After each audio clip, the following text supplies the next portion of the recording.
today for the presentation, URISA presentation using geographic information and GIS to expose the term misinformation as nonsense.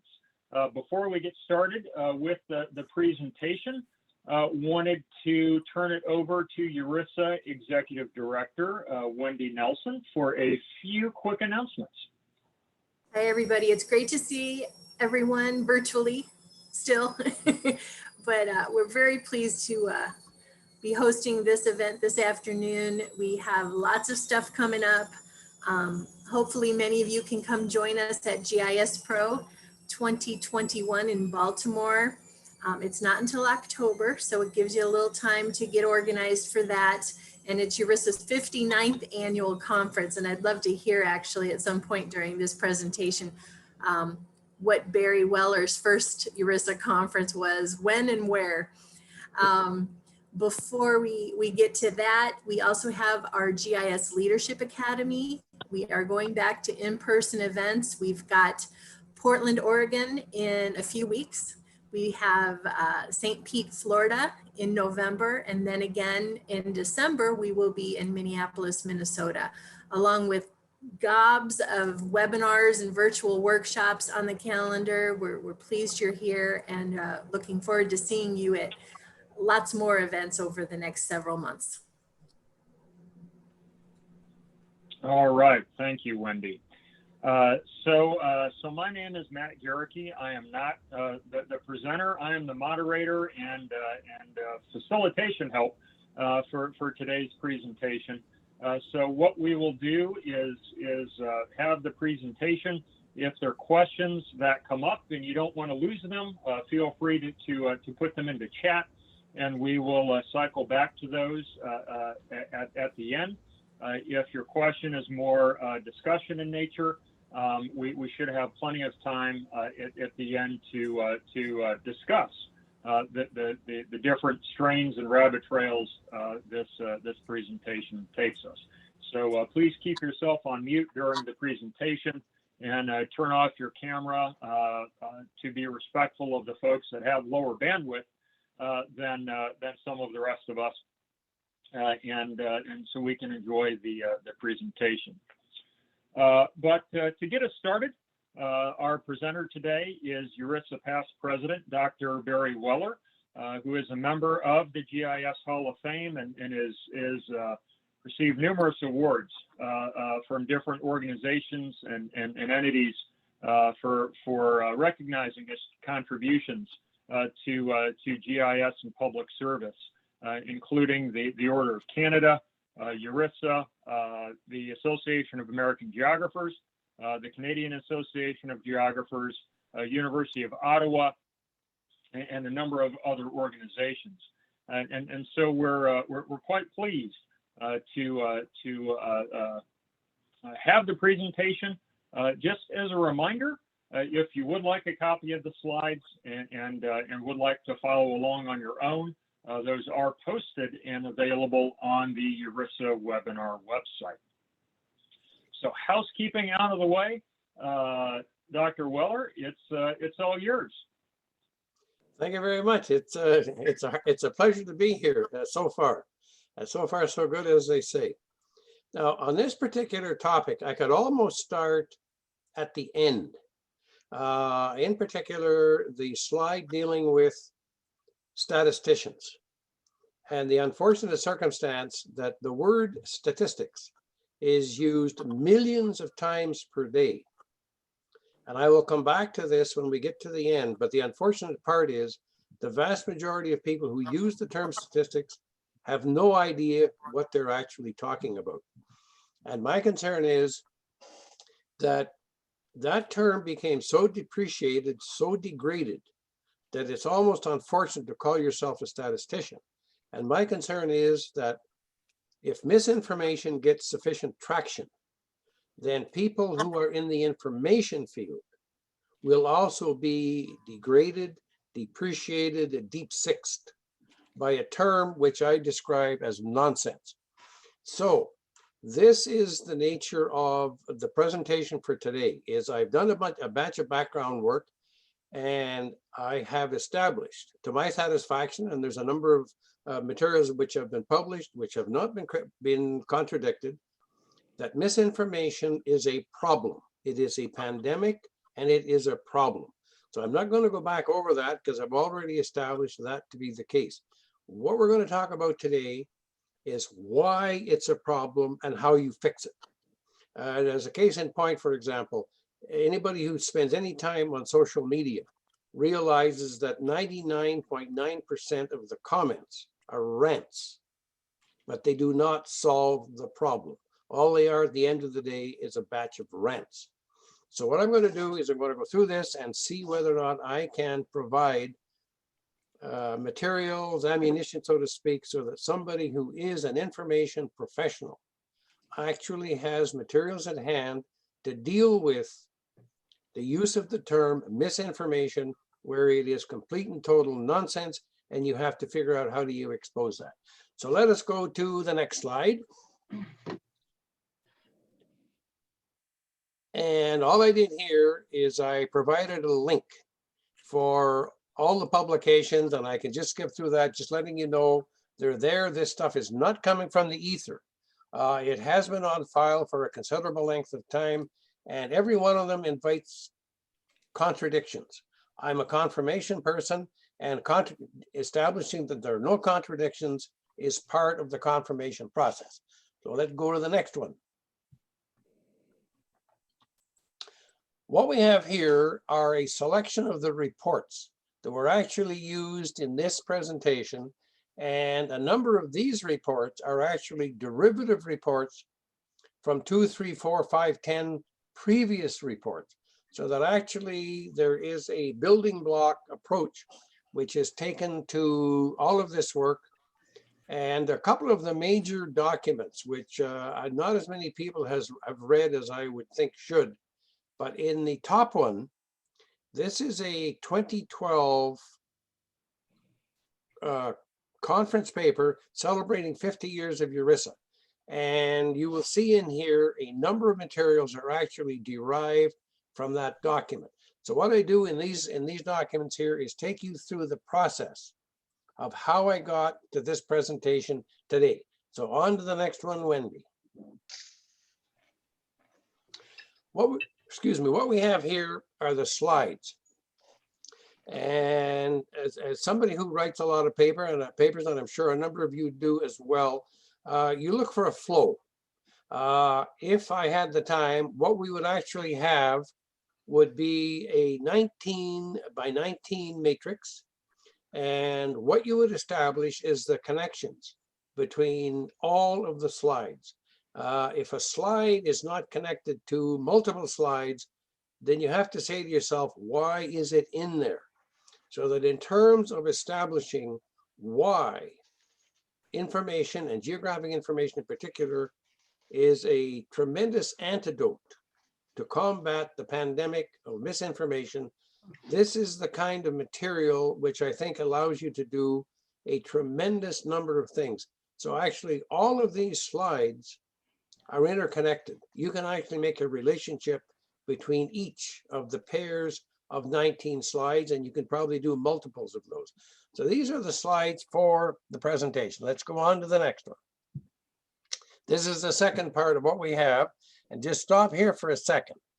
The dedication, at the end of the day, the dedication is extremely important.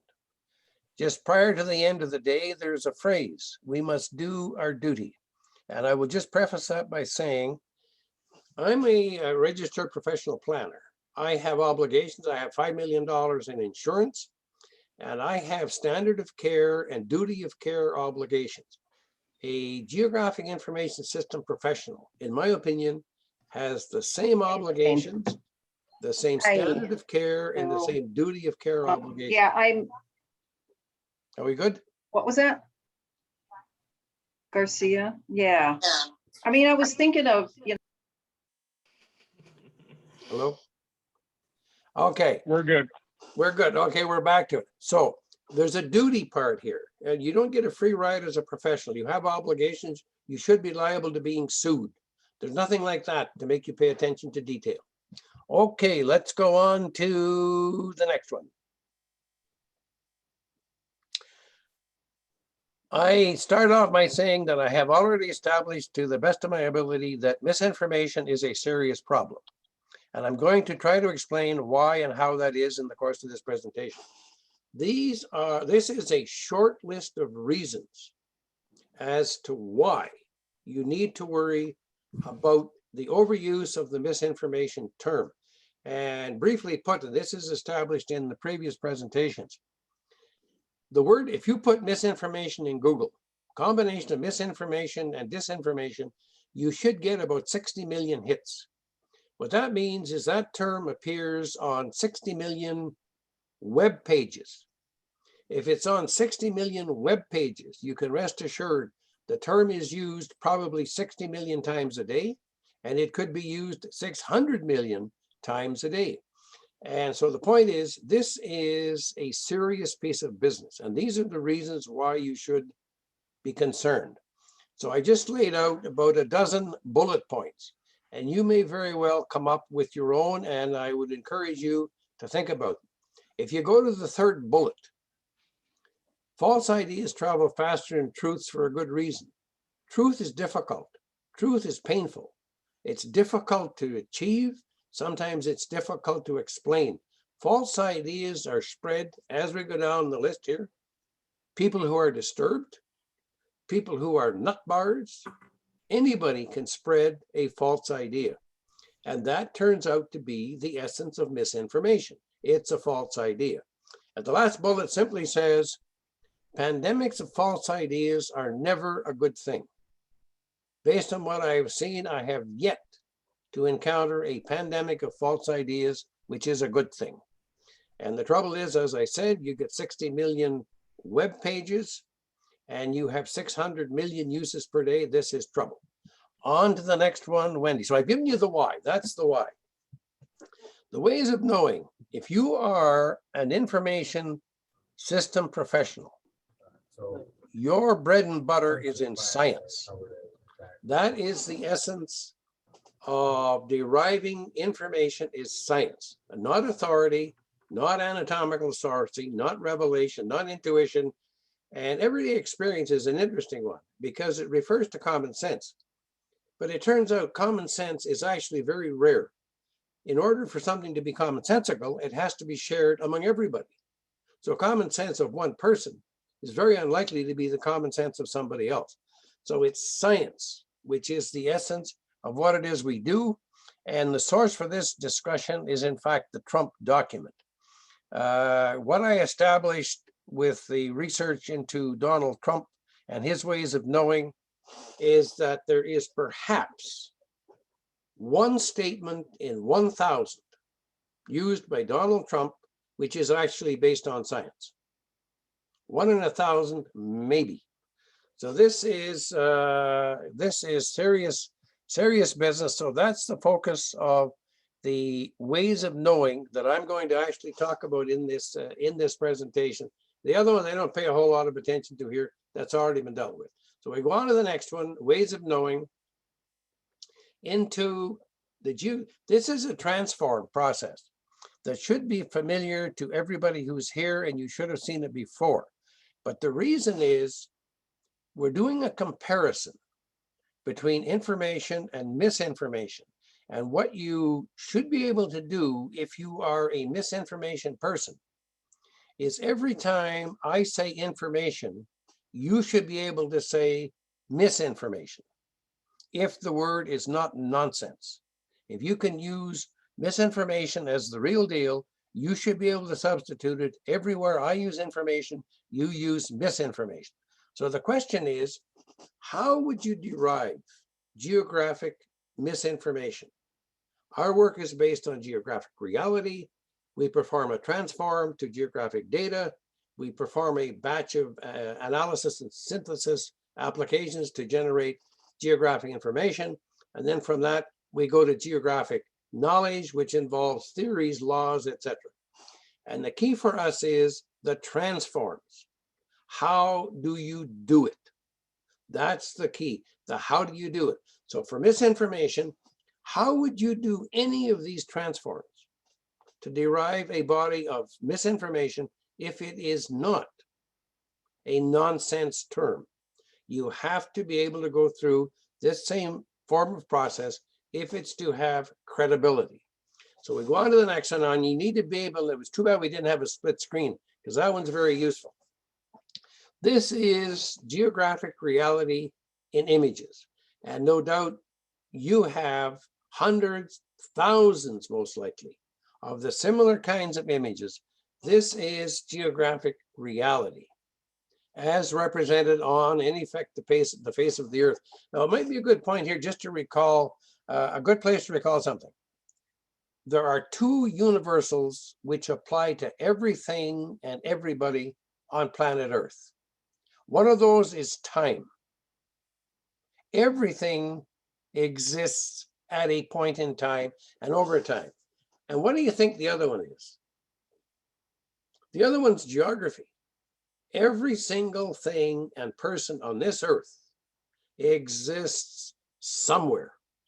So we have a universal, which is geography and geographic information. So we have two universals, one of which happens to be our chosen field of profession, application, activity, aptitude, or whatever. Many people, I think, do not realize just how significant geography is. In fact, until the advent of GIS in many ways, many people were reluctant to say they were a geographer. Well, I have never had that problem personally, because I have known since I was a 8-year-old running all over my little town. I know all about geography. It's extremely important. So this was the key, is a virtual representation of geography. Well, images are one thing. In order to get the information, we need to go to the next slide.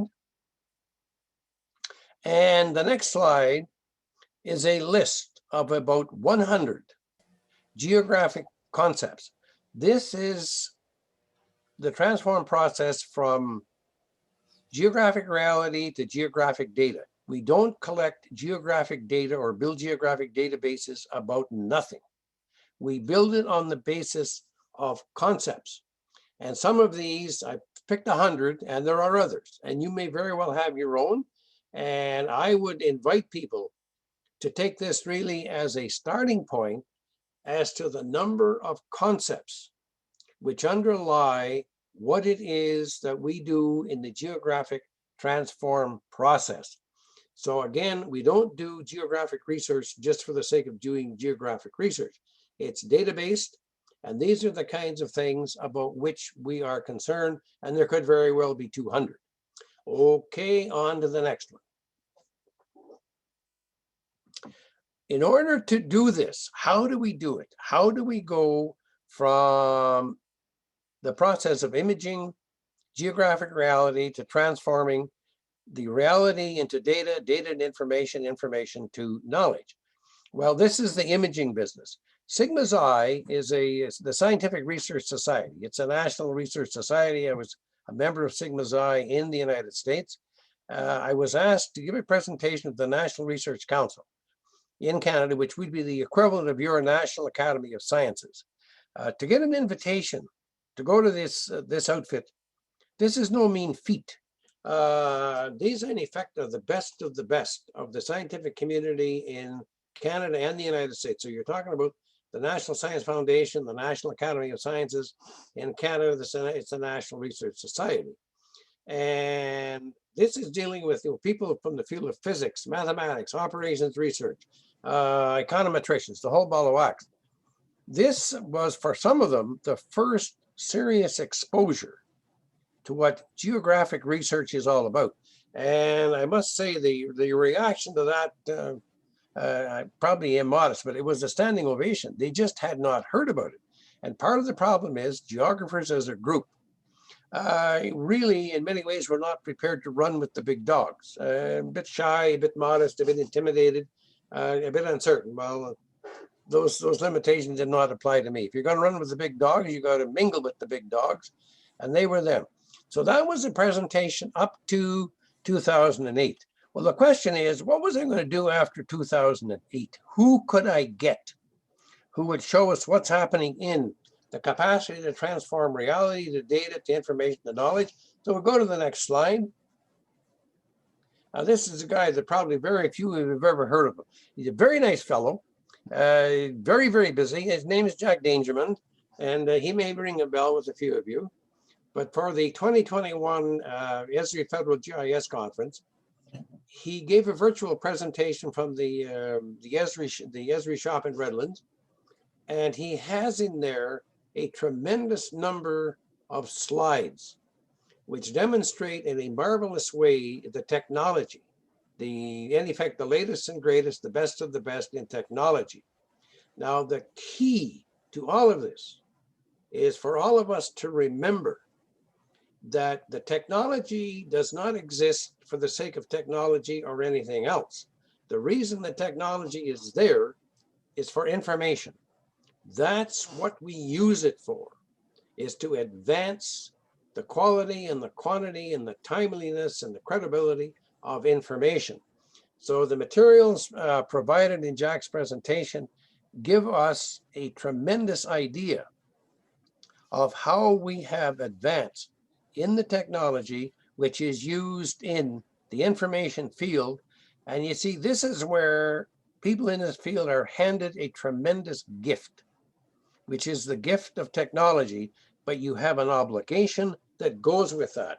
You have a duty to make sure that information, our information, any information, is not degraded, it's not depreciated, it's not diminished.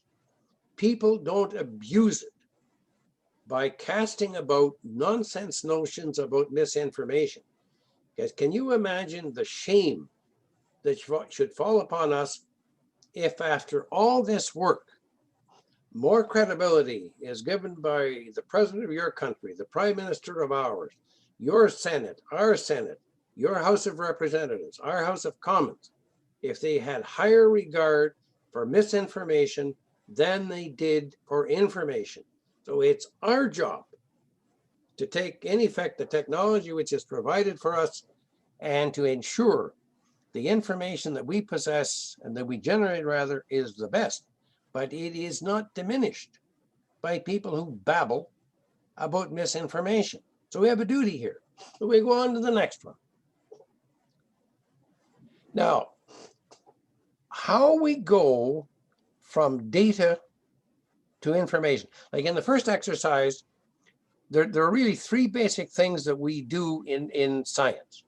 Cataloging is one of them. The vast majority of work which is done in many fields is cataloging. So we know what is where, when. The question is, why is it where it is, when? How did it get there? So this takes us into the analysis and synthesis field, and it takes us into all of the geographic research methods and techniques, the tools which are used.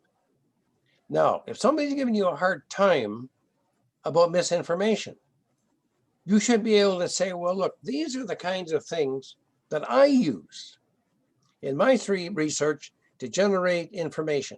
What do you use to generate misinformation that you have just referred to?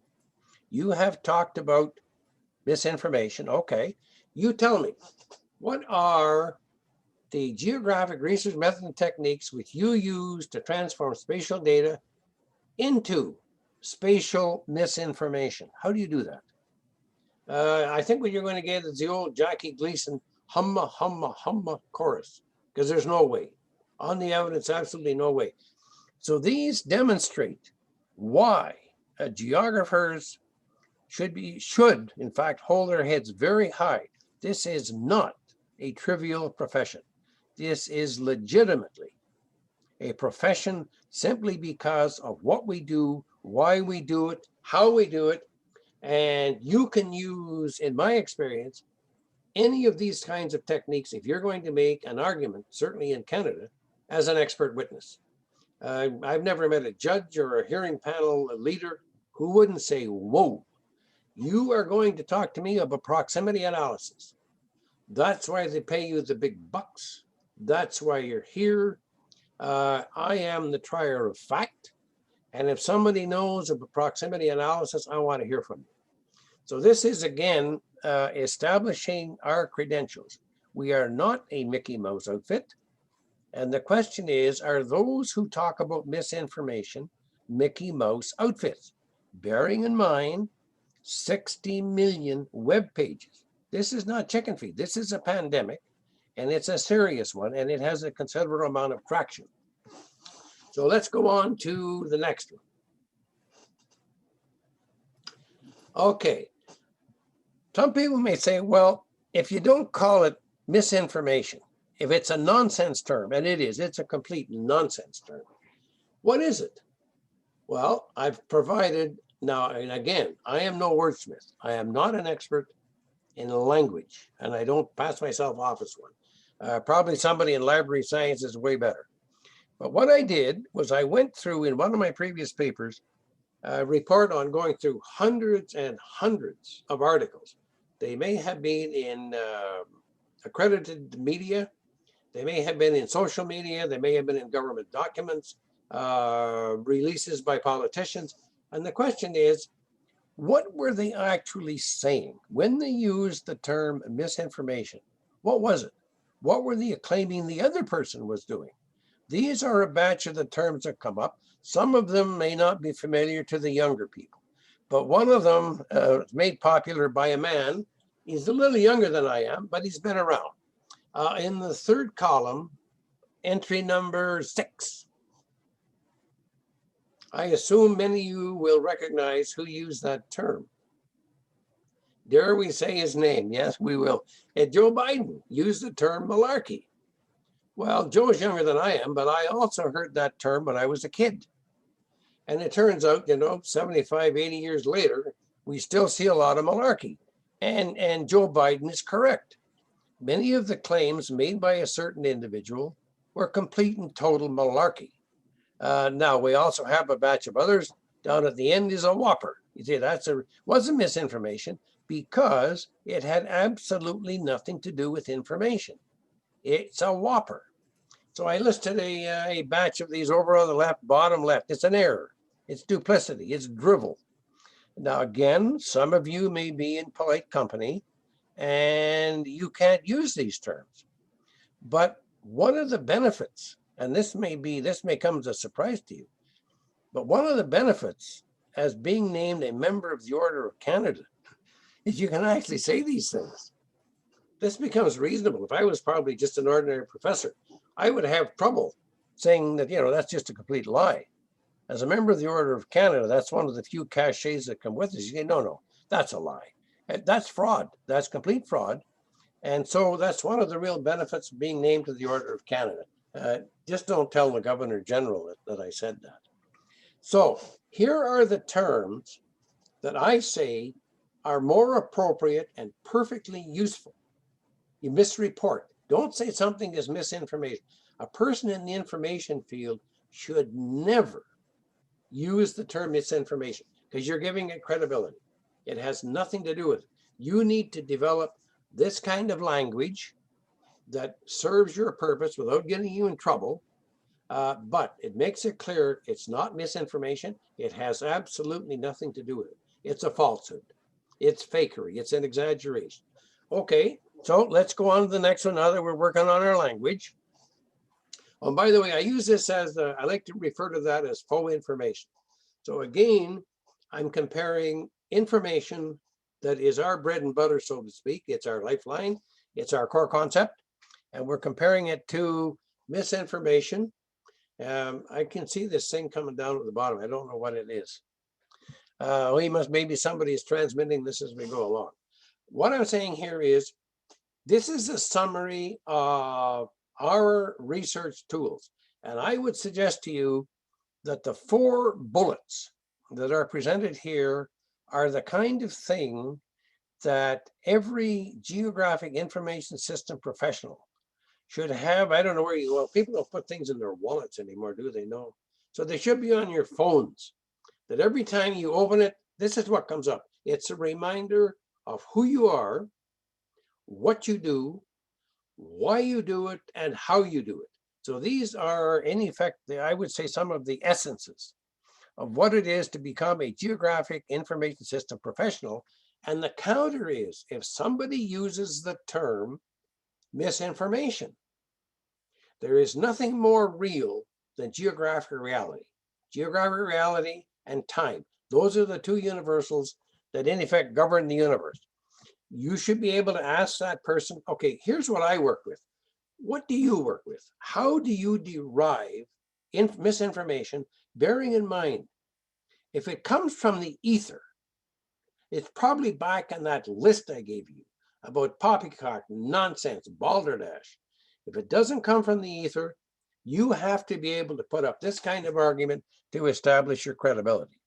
So now we'll go on to the summary of the research tools to my next slide. The summary of the findings. So what we had there is a summary of the findings from all the work that I've done with regard to geographic information.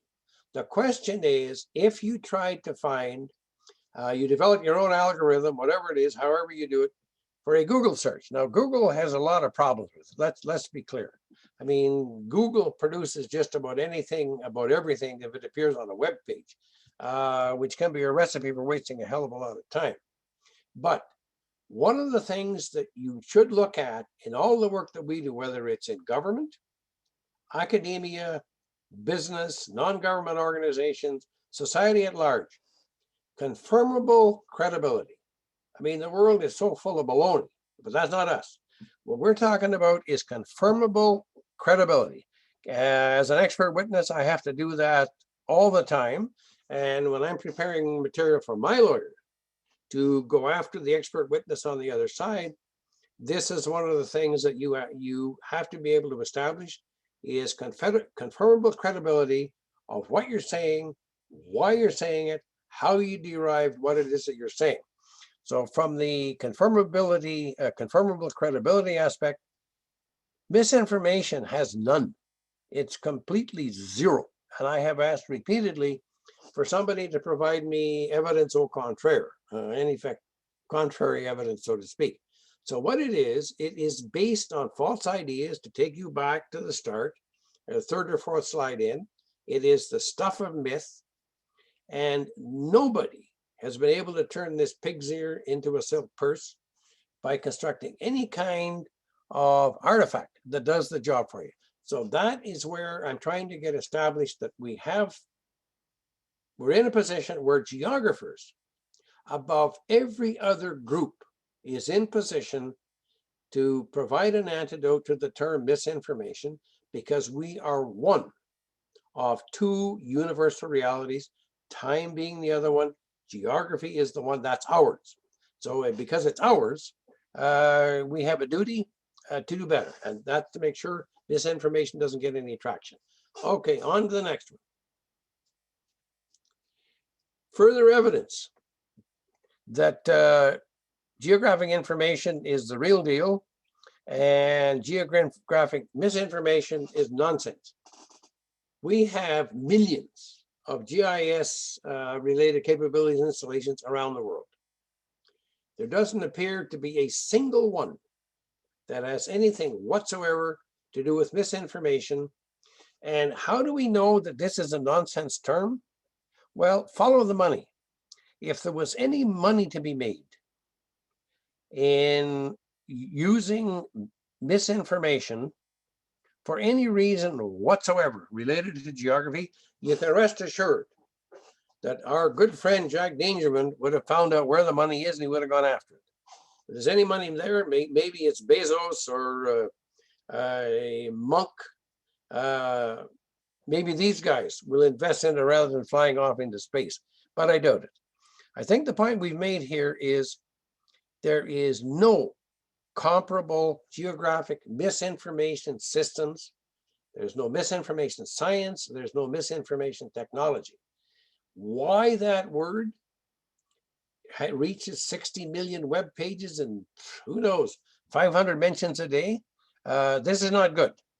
But the fact of the matter is it does, and our job, to the best of our abilities, to try and slow it down, and if not, bring it to a temporary halt once in a while.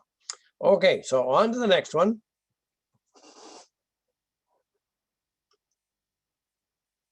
what I did in as a confirmation exercise, and we need to do this all the time. I mean, people are aware that science is always in the business of confirming and disconfirming, challenging, revising, and there's nothing wrong with revising. I mean, when COVID-19 hit, it was new.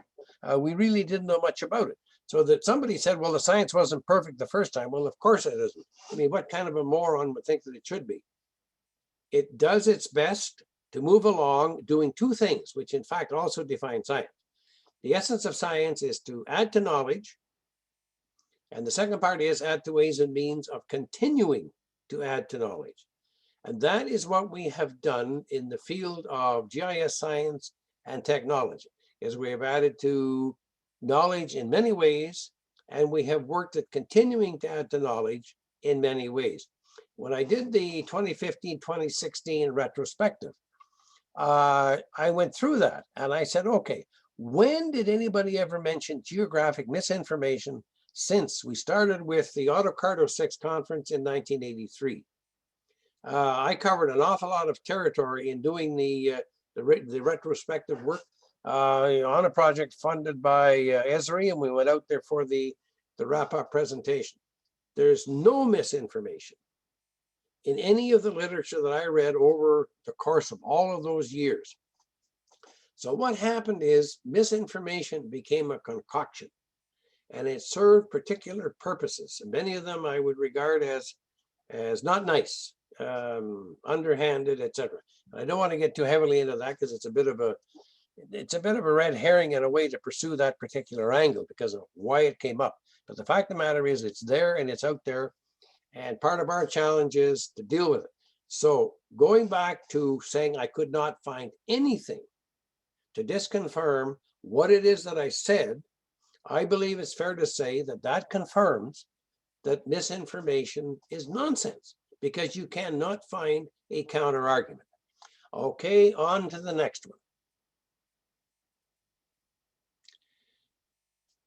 The faux info research agenda. I tried to come up with a word that would summarize what it is that I was doing. And the important thing to remember here is this. Things come and go. There's an ebb and a flow. But frequently, bad ideas never, ever go away. Truth comes today and it may be gone tomorrow. Lies last forever. That's just the way that it is. You do something wrong, nobody ever forgets it. Get something right and they say, yeah, good job. And they move on. So the problem is the misinformation pandemic is based on false ideas, but it still will not readily yield to truth. That's not the way that the human nature works. There are people who thrive on things that cause trouble. That's just the way that it is. So we needed an antidote to try and nullify what I would regard as an assault on logic. Bearing in mind, not everybody in this world is thrilled about logic. A lot of them just get, they get a headache. So it's much easier to be stupid, simplistic, spread lies. That's just the way the world works, human nature, and room to improve. Okay, so it's based on false ideas. So I created a research agenda, knowing this is not over. It'll last for as long as I'm around. So we're going to the next slide. And what I tried is a survey of speakers in Canada's legislative assemblies. Politicians are in legislative assemblies. If you can get politicians to stop lying, now I know, some of you are chuckling already. If you can get politicians to stop lying, that'd be wonderful. All I want them to do, first off, is to stop using the term misinformation. So how do you do that? Well, you go to the speakers of Canada's legislative assemblies. That would be the House of Commons, which is the elected representatives across Canada. Then you have Canada's Senate. So you have similarities in the US. We have 13 or 14, 10 provinces and 3. So we have 13 legislative assemblies at the provincial legislative level. What I asked the speakers is, what do you do if somebody uses the term misinformation in a presentation? They're on the floor of a legislative assembly and somebody says, that's misinformation. What does the speaker do? Well, this became a rather intriguing challenge. In one of the cases, a speaker remonstrated a user and said, never use that term again. Others moving around a little bit, depending on the circumstances, the whole ball of wax. But I think we're onto something with asking speakers, what do you think about it? So that was the first step. Then in the next step, which would be the next slide, what I did was I began investigating broadcast news media, which is newspapers, accredited newspapers, not tabloids and not social media, because that's a recipe for blowing your brains out intellectually, if I might say so. And what I wanted to do with newspapers, and this became very intriguing, what happens if the word misinformation is used in a newspaper? What most people don't know is that not everybody who writes articles in newspapers is held to the same standard. Journalists are held to a standard of balance. If you say one thing is right and you give reasons on the left, then you have to give reasons on the right, or vice versa. So you have an obligation to make sure that if you use a word like misinformation or any other word, you have a good reason for doing it and you can explain it. So I went to the newspapers. That was my next step, is going to newspapers to find out newspapers, and there'll be television, then there'll be radio. In my project up here as to what happens to the use of the term misinformation. So that's the second phase in the research that I'm doing here, to establish that there is a misinformation pandemic. The term is nonsense. If it's nonsense, why did you use it? And I believe it's fair to say that some progress is already being made in asking journalists, why did you use that term, or what does it mean, and where did you get it? Then it turns out they start checking your website saying, oh yeah, I see. So on to the next one.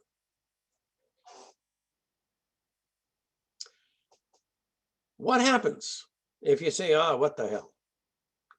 Let's just not pay a whole lot of attention to this. This comes back to my earlier comment in the introduction about what it would be to be a statistician. On the upper right there, I list that if you go to Google again, you will find statistics. It gets 1,670,000,000 web page results. Now, when I wrote this, I said less than 10% of the adults in Canada and the US and many other countries couldn't define a statistic if their life depended on it.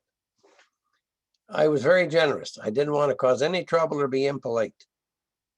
If you had 100 million adults, 10 million of them don't know what a statistic is, functionally or structurally, not even 1%.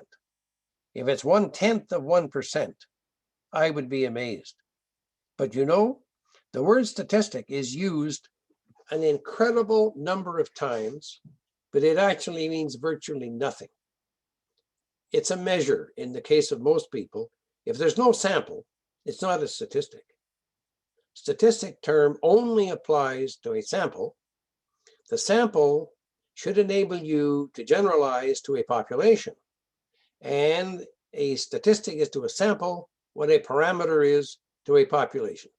If 1/10 of the population, adult population in any country knows what for that to be the truth, I would be astounded.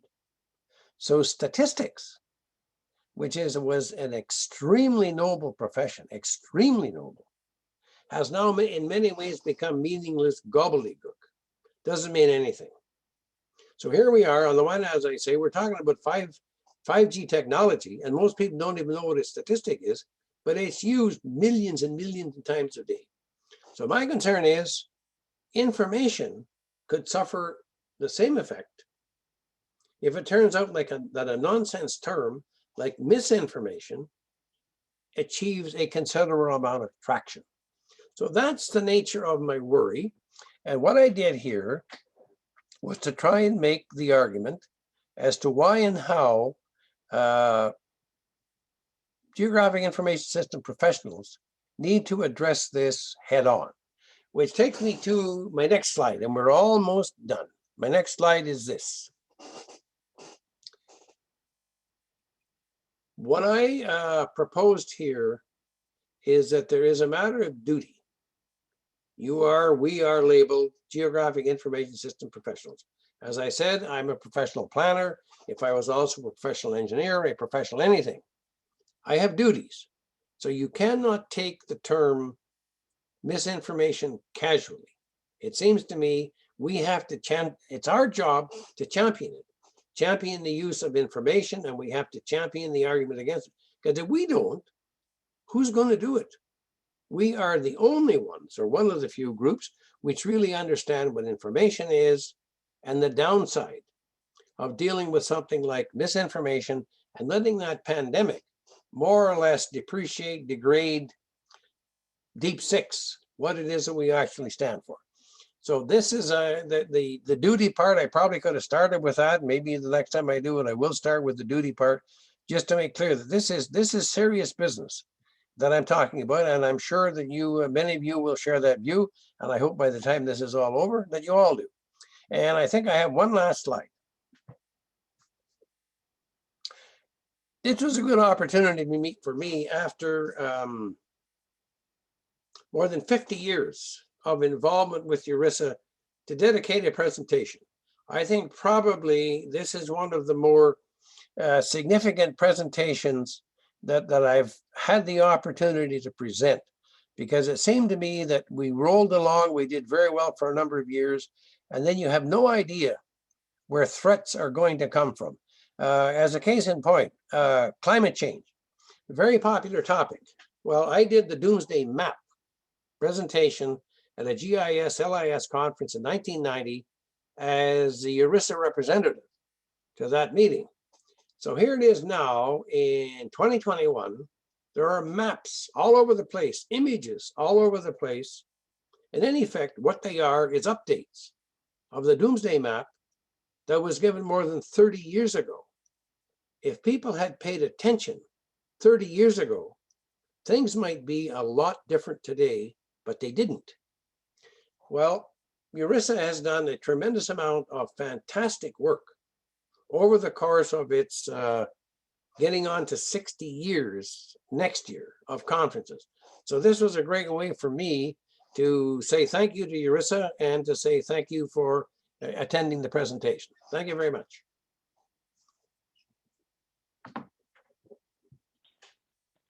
Thank you, Dr. Weller, for your entertaining presentation. I saw one of the comments that came in was including the suggestions of poppycock and balderdash to your list, and we thank Peter for those contributions as well. Those are both excellent words. So we've had a few comments come in, wondering if there are any questions that attendees would like to address, either by putting in the chat, or I think we have enough time and we're flexible enough that you could also unmute and ask your question. While we're waiting for that, Greg Babinski notes that British URISA has had a long and close collaboration with the Royal Statistical Society, and so pointing out some similarities and differences there with statistics and GIS and population. Peter also made an interesting point very early in your presentation that perhaps myth as a term gets a little bit of a bum rap.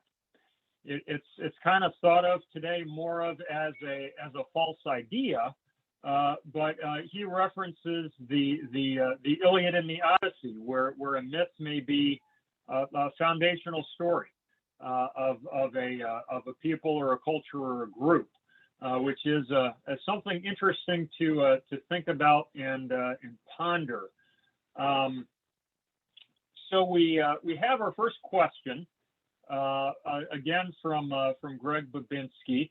What is the role of ground truthing to enhance the credibility of social science focused geographic information? Critical.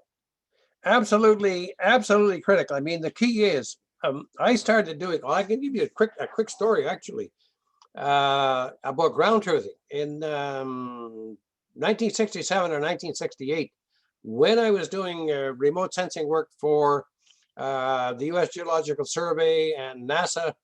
I'm in down at the Manned Space Center in Houston. I was a graduate student, and I was sent down to tell them how we are going to do ground truthing for NASA satellite overflights. And I mean, Canadian, you usually your inclination is to keep your mouth shut and let the other guys do the talking, and hope you don't get in trouble by the time you get back to school. But I'm sitting at the table, and they're talking about how they were going to do it. And I had played a considerable amount of poker, and so I didn't make any face. But one of the gentlemen sitting beside me, wearing the full fruit salad on his jacket, said, Mr. Weller, you're down here, you were sent down here by your professor because you're an expert in this matter, but you're not saying anything. And I still didn't say anything. And I said, so is that a question? If it's a question, you could ask me why I'm not saying anything. All right, why are you not saying anything? And I said, well, I want to be polite. And one of them said, well, look, the hell with the Canadian politeness. What's going on here? And I said, well, you know what happens is you have the Santa Ana winds that come in. And so you have to be very careful and make sure that what you've done is you're going to have aircraft in between the satellite and the ground truthing. So the aircraft have to wait until the satellite has done its flight. And then the aircraft has to go in, and then we will go where the aircraft went. So we had a very good chat. But the absolute critical key was remote sensing was one part of it. But the ground truth part was absolutely fundamental, because without ground truth, we did not actually know what we were seeing in the images. Now, the images in 1960, let's say 1967, they would not have been available for 25 years because I had a secret classification. At that time, it was called DISCO, which was the Defense Intelligence Security Organization. So I had a secret classification, and I knew that nobody else was going to see this for 25 years. And we did multiple exercises of ground truthing, different days of the week, different wind conditions. We went east-west, we went north-south. So the ground truth is absolutely critical in large measure because, and again, it depends to the extent that you have, the extent to which the image of the satellite, the sensing systems are not connected to the ground.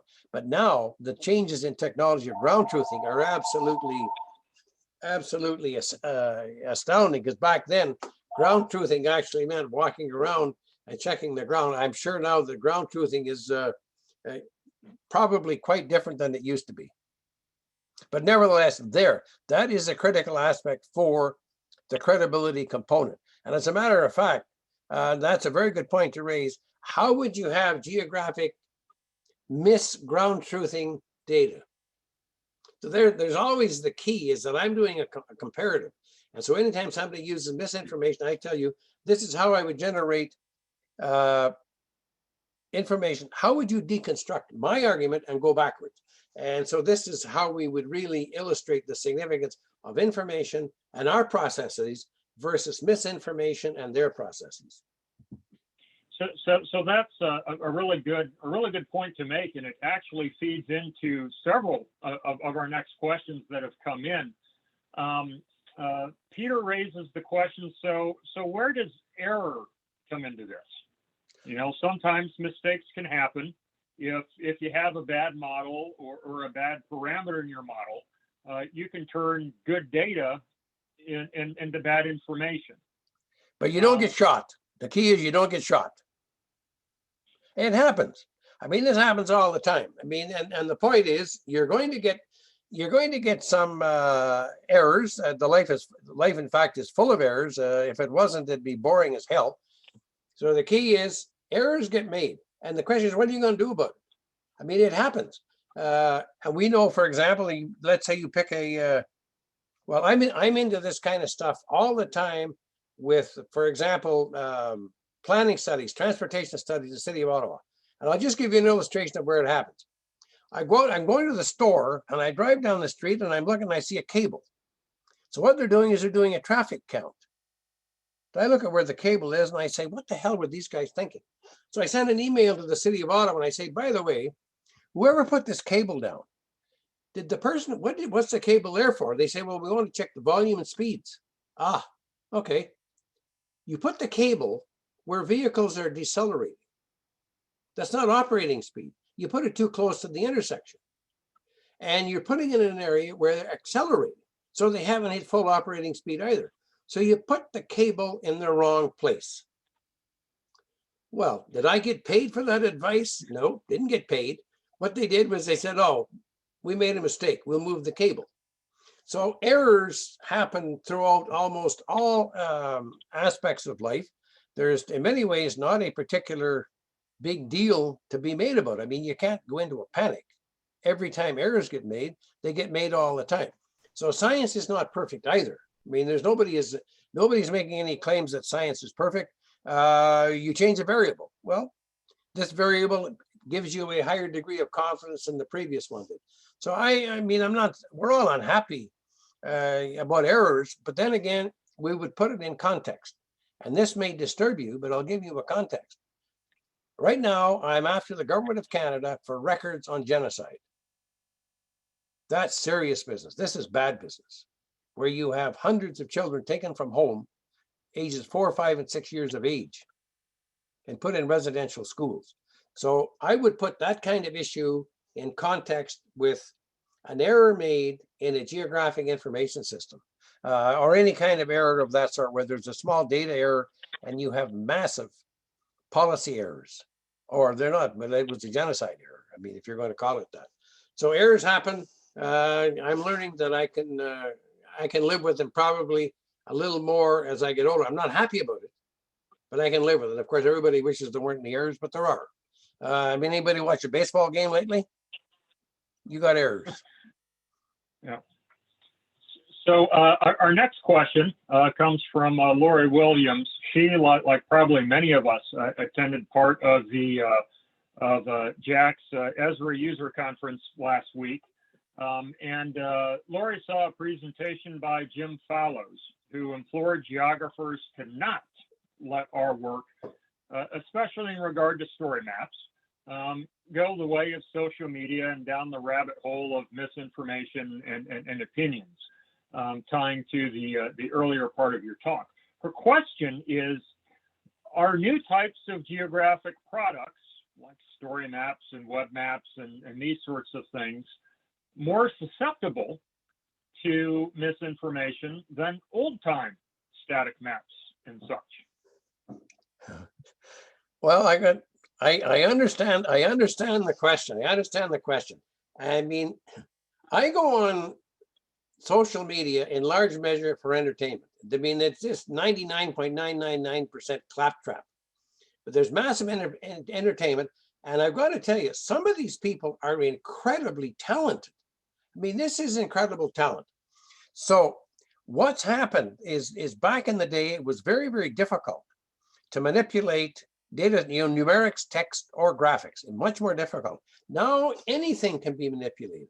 So they can, I mean, the people are so good. I mean, the hackers are absolutely astounding as to what it is that they can crack into banks, they can crack into government files, and the whole ball of wax. So where we're at now is the way that technology seems to be working. It is impossible to stop creative minds. I mean, when you look at the people who win competitions, they're extremely creative. These people can actually turn a pig's ear into a silk purse. They can do it. They're just that good. What I'm saying is, when it comes to the misinformation part, frequently it's obvious that it's being done. Sometimes it isn't obvious that it's being done. But the technology part, I think, is part of the advances in the field. So if you look at science, our two fundamental objectives is add to knowledge, and then add to ways and means of continuing to add to knowledge. One without the other is pointless. You can't add to knowledge without adding to ways and means of continuing. And adding to ways and means of continuing without adding is just doinking around. So we do have these two things going hand in hand. So on the one hand, I am fascinated by what it is that, I was going to call them the young people. Let's just call them the young people, give them credit for the day. The kinds of things that they can actually do, their capacity to use the technology is absolutely unbelievable. The problem, of course, that we run into is whether or not it can be manipulated.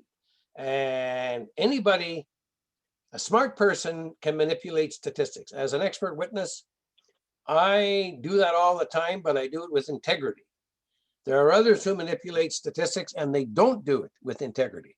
So where we're going to be is there will probably still be that same number of people who just don't cheat. And there will be those who do. And whether or not you think you can control the technology, I don't think so. I think you're looking at stifling creativity. That's always going to be part of it. But again, to go back maybe to the kinds of comment that Greg made and Peter made, those of us within the profession are the ones who hold each other to account. And to large measure, we need to try and hold society at large to account if they are misusing what it is that we do and for which we are professionals. So I hope I didn't tap dance around your question because I didn't mean to.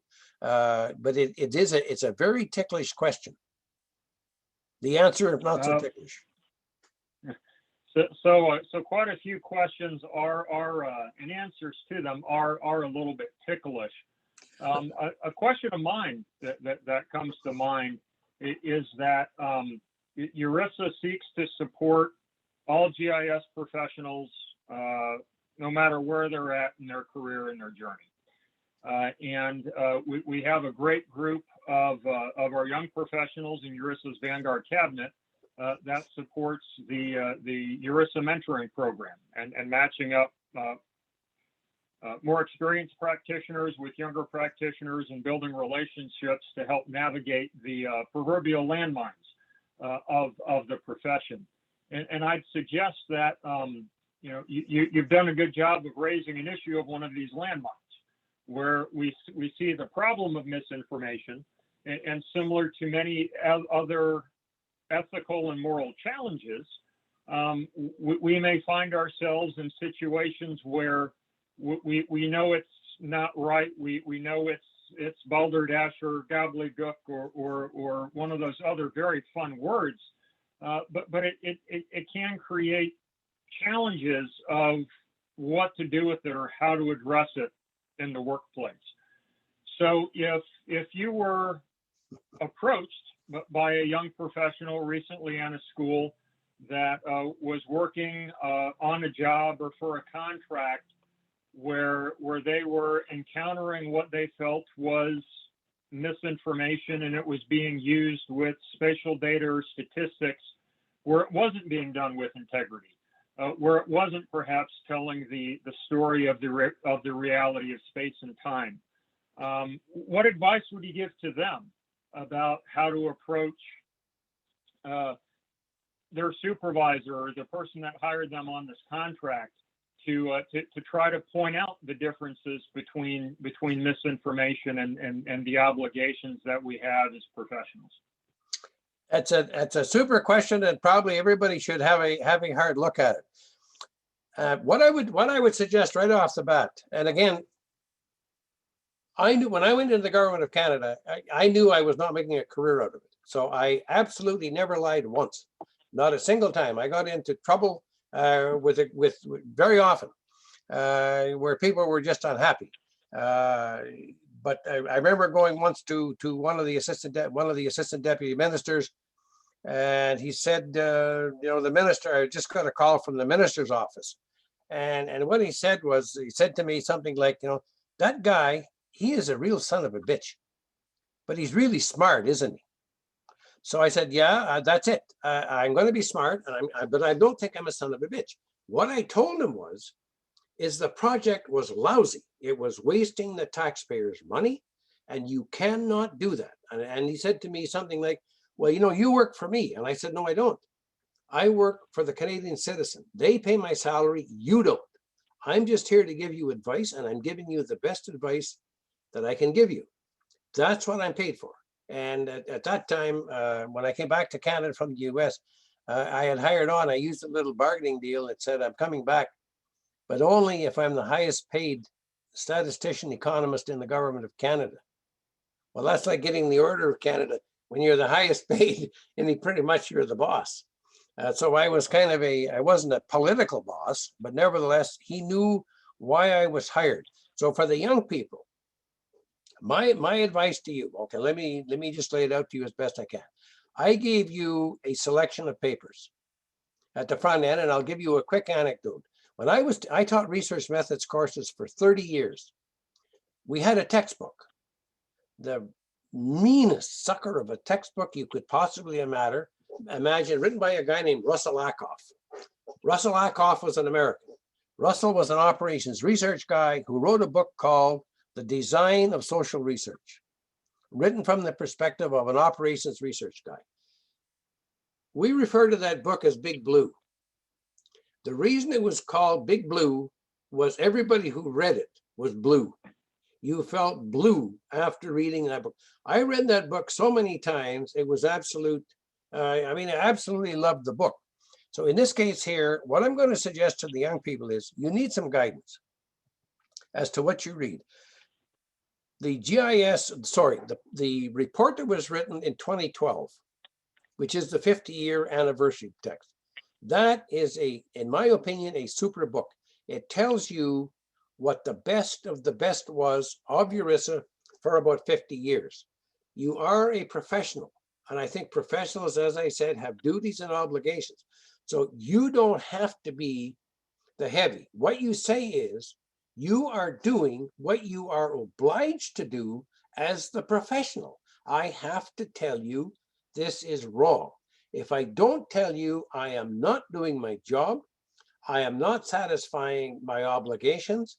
And I'm not satisfying, like I have a standard of care that I have to satisfy. I have a duty of care, and I have to tell you this. There's just no way around it. I cannot do it, because if I don't, then I am disserving you. I am disserving the people to whom you report, and I am disserving the taxpayer. I have to do it. And I think if it's put in that context, if somebody takes it the wrong way, then that's a mean SOB, and it'd be best if you moved on. But make sure the GIS profession knows that that happens. And I think that's one of the things that is very significant, is having a body of geographic information system professionals where, it's a hell of a cliche, but somebody has to have your back. And that's part of it, is there are standards that go with that. And I think that's part of the cachet of being a member known as a Geographic Information System professional. And if standards are met, nobody should undercut anybody. You should have a level of performance that is common among the group. And that means you have some classic documents. And for me, I would say the 2012 proceedings, or yeah, it was a special publication, as well as vetted documents that come out of the profession, such as the document by Peter Croswell, where he has done a number of versions of GIS management. That is what you would call a vetted document. It has been down the road many times. So he's not winging it and flinging it. It is a very substantive document, and it happens to be, if I may say so, ours. It is a URISA document that we should take a great deal of pride in, and you should never pause about referencing those kinds of documents. And you should, in effect, have a list.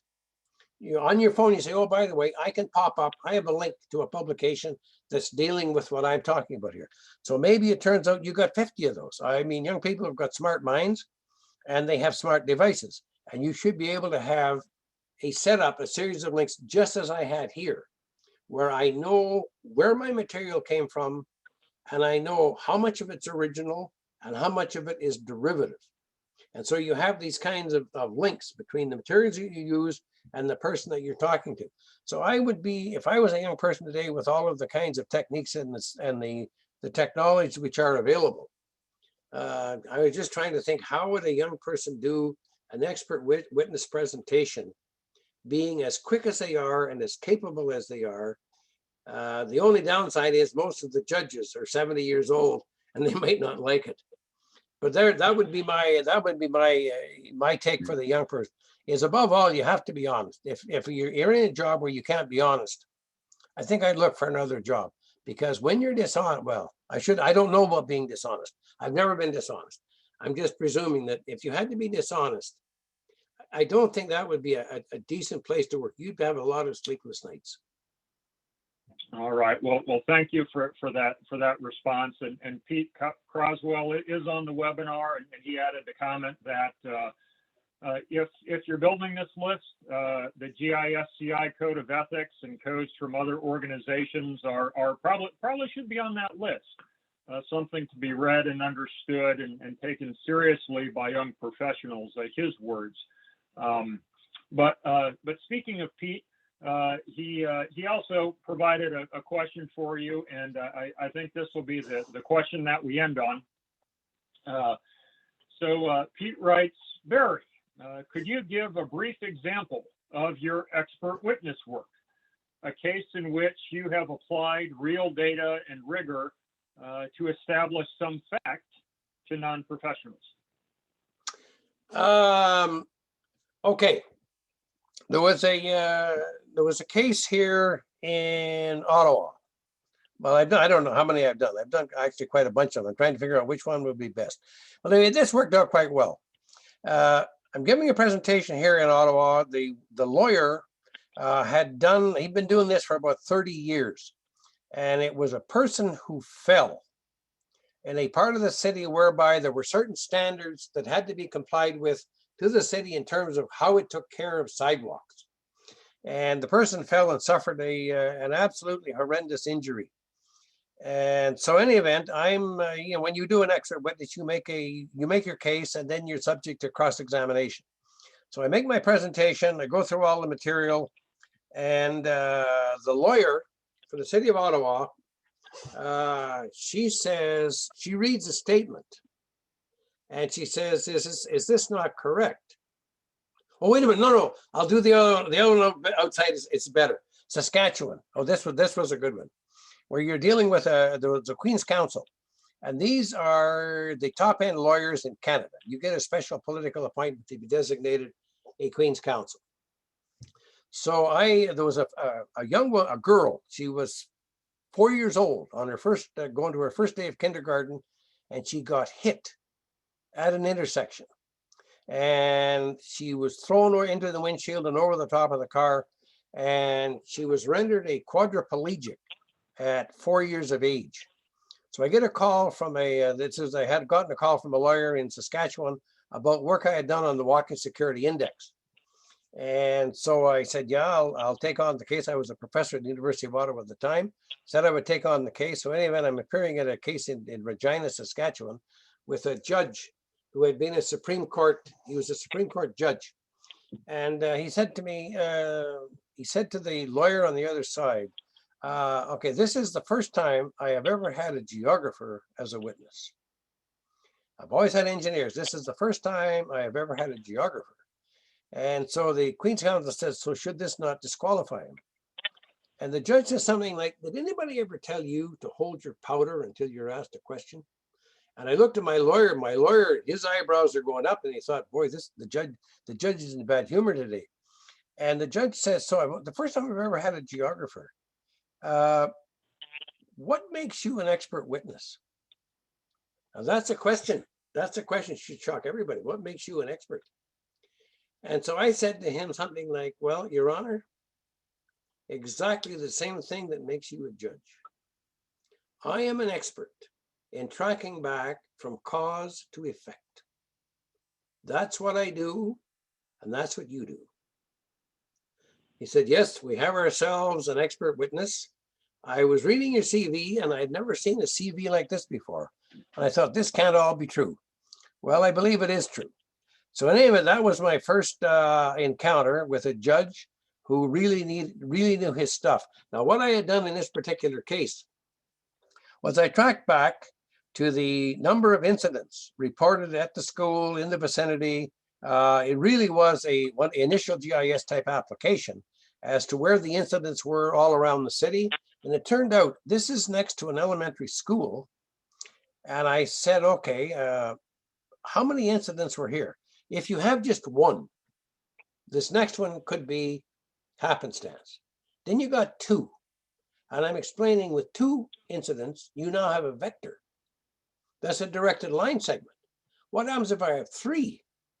Well, it turned out I have six. So the point was, there was a liability on the part of the engineer, there was liability on part of the school board, there was liability all over the place. So this was a case whereby it was the equivalent of a points, lines, and polygons type exercise, because you have stop signs located here, you have speeding signs located there. That would have been in 2004. 15 years later, 16 years later, it could have been an absolutely dazzling GIS-based presentation. I mean, the software back then was nothing like it is now. But still in all, it was quite possible to make this case as an expert witness. Now, where it becomes extremely significant in all of these things is if I have to explain statistics to somebody who doesn't know anything about statistics, then, and I'm dealing with a judge. If a judge is one thing, if it's a jury, that's a very different order of business, and you would have to use quite a different slide set. And whether or not you would use statistics or not, you may say no. I don't have to use it. I don't have to use statistics in this case. I can use measures. Measures don't require taking a sample, and they don't require being able to generalize to a population. So you need to be, I think, very smart as to when it is that you would use a measure. I mean, what the hell? Measures of central tendency are not necessarily statistics. They can be if you take a sample, but they're still very legitimate measures to be using in this kind of case. So when people haven't done it before, maybe go back through some of the schematics that I put here, like the 100 geographic terms. All of those terms can cause you to use different kinds of text to explain what one is, different kinds of numbering systems to explain what it is, different kinds of graphics. So it turns out when you're doing expert witness work, you really need to know. Let me go back to the first one. I'm sorry, I just need 2 minutes to demonstrate this one. This is where you really need to know your stuff. The lawyer for the city of Ottawa read some material, and she stopped. So I didn't say anything. And the judge says to me, Dr. Wellar, are you going to reply? And I said, Your Honor, with respect, did you hear a question? I didn't hear a question. He just made a statement. He said, well, I'll ask a question. What do you make of the statement? I said, oh, the statement was correct. So you agree it was correct? Oh, yeah, it was correct, but only as far as she went. She didn't tell you the remainder of the bylaw. The remainder of the bylaw goes like this. So I read him, I didn't read it. I memorized, I knew what it was. So he calls recess, and he takes the two lawyers. Like, I don't know this. I'm just sitting there in the witness box. I don't know what the hell they're doing. And he goes out, he's back in about 6 minutes. And we resume the hearing. And he said, Dr. Wellar, the lawyer for the other side has agreed she's not going to ask you any more questions. I didn't know what the hell was up with that. Okay, so I'm done with her. So we break, and my lawyer says, do you know why he took a recess? I said, no, I have no idea. She was asking a question. He said, that was it.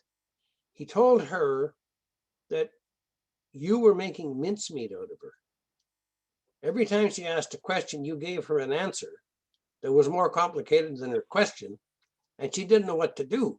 And I said to her, did you read this man's CV? The city of Ottawa challenged him on because he had a sole source contract.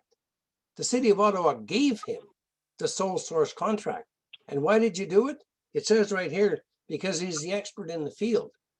So you can have some fun at these trials as an expert witness. Not always. I mean, sometimes they gang up and pound the hell right out of you, but that's how it goes. So Pete's question is a very good one. You need to know the level of expertise of the people who are on the other side judging the case. If you're giving it to a judge, that's one thing. If you're giving it to a jury, that's something else. And it would also depend on the level of expert witness who's on the other side. and you have to help your lawyer. So there's a whole array of expertise that's required in these expert witness assignments. So thank you for that that great story. As someone that's had to explain a map that showed standard deviations to a city council before, I empathize with you, and